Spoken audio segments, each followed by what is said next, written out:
NPS के investment life cycle को लेकर आप भी कंफ्यूज हैं? ये लाइफ साइकिल LC75, LC50 क्या है? यह एक फैसला आपके रिटायरमेंट पे करोड़ों का फर्क डाल सकता है। नमस्कार दोस्तों, स्वागत है आपका अपने यूट्यूब चैनल ओपिनियन जेस्चर पे। चलिए समझते हैं एनपीएस के लाइफ साइकिल को। एनपीएस के अंदर जो लाइफ साइकिल का ऑप्शन दिया हुआ है, यह एक ऑटो चॉइस इन्वेस्टमेंट ऑप्शन है, यानी एक क्या ऑटो पायलट के रूप में काम करता है आपके इन्वेस्टमेंट के ऊपर। इसमें कुल चार चार अलग अलग चॉइस होती है, यानी चार अलग अलग ऑटो चॉइस के गियर है। अभी वो क्या है हम समझेंगे। यह ऑटो पायलट मतलब लाइफ साइकिल के अंदर इक्विटी, कॉर्पोरेट डेट और गवर्नमेंट सिक्योरिटी आती है, ठीक है, जिसको हम ईसीजी बोलते हैं। ई मतलब इक्विटी, सी मतलब कॉर्पोरेट डेट और जी का मतलब होता है गवर्नमेंट सिक्योरिटी।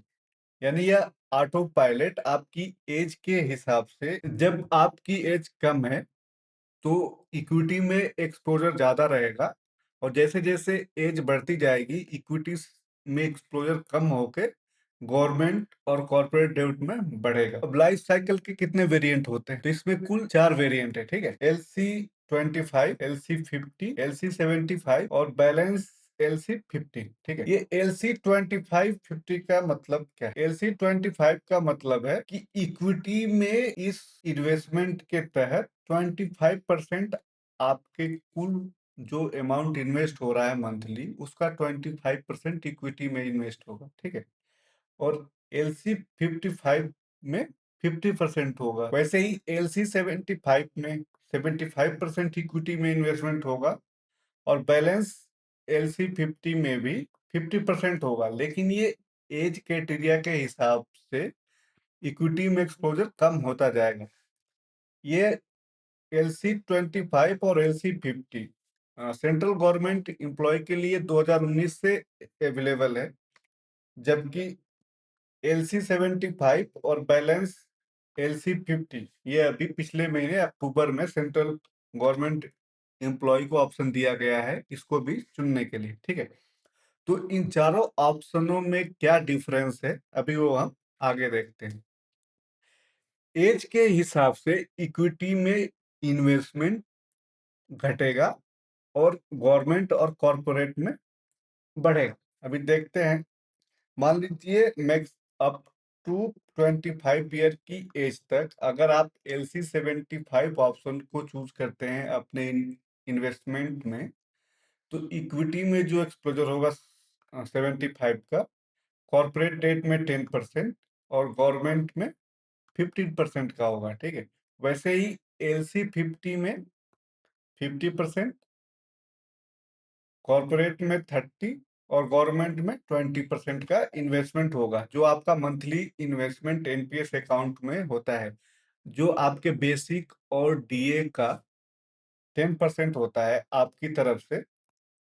यानी गवर्नमेंट एम्प्लॉय की तरफ से 10% इन्वेस्टमेंट होता है बेसिक प्लस डीए का, और सरकार बेसिक प्लस डीए का 14% इन्वेस्टमेंट करती है, ठीक है। यानी मंथली टोटल 24% का इन्वेस्टमेंट होता है, ठीक है। तो जो भी इन्वेस्टमेंट हो रहा है मंथली, उसका 50% इक्विटी में बैलेंस LC50 के अंदर, कॉर्पोरेट के अंदर 30% और गवर्नमेंट में 20% जाएगा। LC25 में सबसे कम जाता है इक्विटी में अप टू एज 35 के। इसमें इक्विटी में 25, कॉर्पोरेट में 45 और गवर्नमेंट में 30% का इन्वेस्टमेंट होता है आपके मंथली इन्वेस्टमेंट का। और जैसे LC75, LC50 और LC25, इन 3 ऑप्शनों में हर एक साल इक्विटी में एक्सपोजर कम होता जाता है। अब जैसे अगर हम बात करें LC75 का, तो 35 ईयर तक तो इक्विटी में इन्वेस्टमेंट 75% है, लेकिन जैसे ही 36 ईयर होगा उसमें 4% का डिक्लाइन हो जाएगा, ठीक है, इक्विटी में। या और ऐसे ही हर एक साल 4% की कमी होती जाएगी इक्विटी में, और गवर्नमेंट बॉन्ड और कॉर्पोरेट में बढ़ता जाएगा।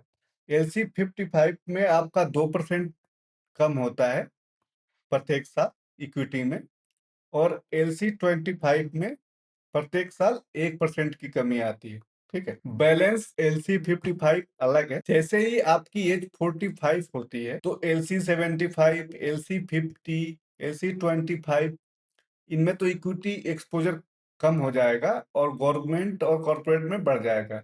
इक्विटी LC75 में 35%, 50 में 30% और LC25 में 15% होता है, जबकि बैलेंस LC50 में अभी भी 50% का इन्वेस्टमेंट इक्विटी में है।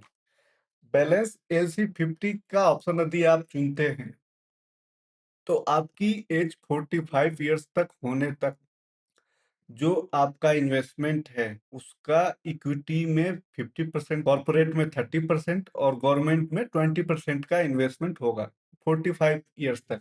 जबकि बाकी जो ऑप्शंस है उसके अंदर 35 ईयर्स तक ही ये ऑप्शन है। ठीक है, उसके बाद उनमें इक्विटी में इन्वेस्टमेंट कम होने लगता है, जबकि बैलेंस LC50 में 45 ईयर्स के बाद इक्विटी में इन्वेस्टमेंट कम होता है। ठीक है, और जो लास्ट जाके जहां रुकता है आपका इन्वेस्टमेंट 55 ईयर्स पे, तो उस समय अगर आपने LC75 चुना है तो आपका इक्विटी में इन्वेस्टमेंट 50% हो रहा होगा, कॉर्पोरेट में 10% का और गवर्नमेंट में 75% का इन्वेस्टमेंट होता है। ठीक है, वैसे ही LC55 में इक्विटी में 10, कॉर्पोरेट में 10 और गवर्नमेंट में 80% का इन्वेस्टमेंट होगा, जो भी आपका अमाउंट मंथली जा रहा है। ठीक है, जबकि बैलेंस LC50 में इक्विटी में अभी भी 35%, कॉर्पोरेट में 10% और गवर्नमेंट में 55% का इन्वेस्टमेंट होता है। और सबसे कम आपको इस समय जा रहा होगा LC25 अगर यदि आपने चुना है तो आपको 55% इक्विटी में, 5% कॉर्पोरेट में और 90% आपके गवर्नमेंट सिक्योरिटी में इन्वेस्टमेंट होगा जब आपकी एज 55 ईयर्स होगी। इसके बाद चेंज नहीं होता, ये आपके लास्ट 60 ईयर तक रहेगा। ठीक है, अब बात करें रिस्क की, तो जिस ऑप्शन में ज्यादा इक्विटी अगर आप इन्वेस्टमेंट कर रहे हैं तो वहाँ रिस्क ज्यादा है, इक्विटी का इन्वेस्टमेंट कम है तो रिस्क कम है। यदि आपने शेयर मार्केट में कभी इन्वेस्ट किया होगा तो आपको पता होगा, क्योंकि इक्विटी में रिस्क रहता है। High risk high return, low risk low return का फॉर्मूला यहाँ पे काम करेगा। ठीक है, कंक्लूजन ये निकलता है कि लाइफ साइकिल जो ऑप्शन है एनपीएस के अंदर वो age based investment management plan है, यानी ये ऑटो पायलट मोड पे रहता है। जैसे जैसे आपकी एज बढ़ेगी वैसे वैसे इक्विटी में इन्वेस्टमेंट कम होता जाएगा, बाकी में बढ़ता जाएगा। ठीक है, यदि आप ज्यादा रिस्क ले पा रहे हैं, ज्यादा रिटर्न चाहते हैं तो आप LC75 की तरह चाहिए, या यदि आप बैलेंस चाहते हैं इक्विटी और गवर्नमेंट तथा कॉरपोरेट के बीच में और आपका रिटर्न आप चाहते हैं कि बैलेंस रहे, ज़्यादा रिस्क भी ना रहे और ज़्यादा रिटर्न भी कम ना आए, तो उसके लिए आप BLC55 की तरफ जा सकते हैं। तो दोस्तों ये थी जानकारी एनपीएस लाइफ साइकिल के बारे में। यदि आपका कोई सवाल है तो हमें कमेंट करके जरूर बताएं।